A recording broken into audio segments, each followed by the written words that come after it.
Hello everyone and welcome to the next episode of my Build Diaries series.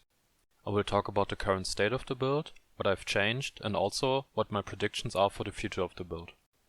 So far I'm quite happy with the build. The damage is decent, survivability is decent and also I think the playstyle is quite fun. If you've watched my previous episode you might be a bit surprised, because in the previous episode I said the damage will be quite high, but in return the survivability will be quite low.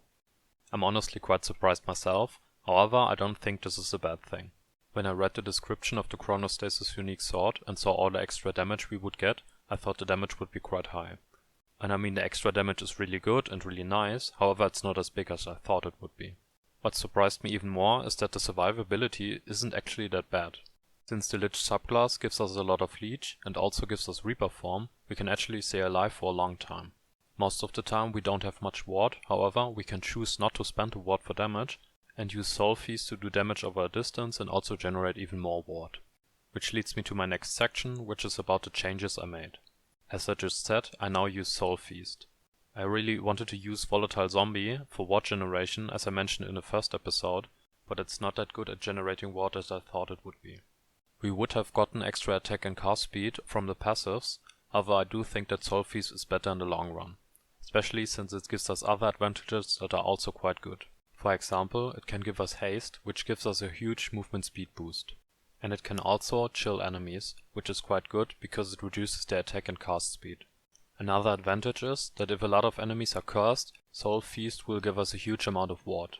This is especially good in monoliths and the arena because there will be large groups of monsters.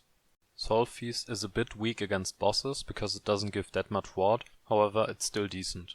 Another change that I made is that I now use the unique amulet Bleeding Heart. This item gives us a lot of leech, which allows us to stay in Reaper form a lot longer, which gives us a ton of buffs, and also stay alive longer in general.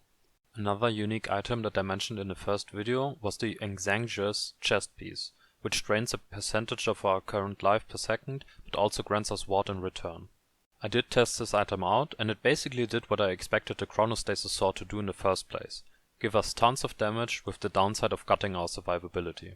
For monolith runs and any non-bossing content, it was not that good. However, I tested it against some bosses, which you can see in the background footage, and it was okay, but I wouldn't recommend it right now. I will test around with this item more, but I really don't like the idea of switching items. I don't think you can run this item full time, so I would still recommend the Woven Flesh unique item. If you do want to use this item, be careful not to pick the crit nodes on the monoliths. You won't notice them with the Woven Flesh unique item, but if you switch and go into a boss for example, you're gonna get gutted. I do want to say though that the item was a lot of fun to play around with, although I died sometimes. But I think it has potential and with more testing maybe it works out. The dream would obviously be to use this item constantly without having to switch, but then we would have to fix our crit avoidance somehow, which is a bit annoying. Possible, but yeah, annoying. I do think this build has a lot of potential, and I want to make it the best it can be. I have to admit that the Chronostasis unique sword isn't as I thought it would be, but I still think it fits the build quite well and I really want to make it work. One thing I can say for certain is, the build is a lot of fun, and the build is actually quite strong right now. If the build stays strong, in for example endgame bosses or empowered monoliths, then I will make a build guide for it. But only time will tell, so we'll have to see. If you are interested to see how the build will develop, you can subscribe to my channel and see when the next video is uploaded. If you liked this video, you can give it a like, or if you didn't like it, you can give it a dislike.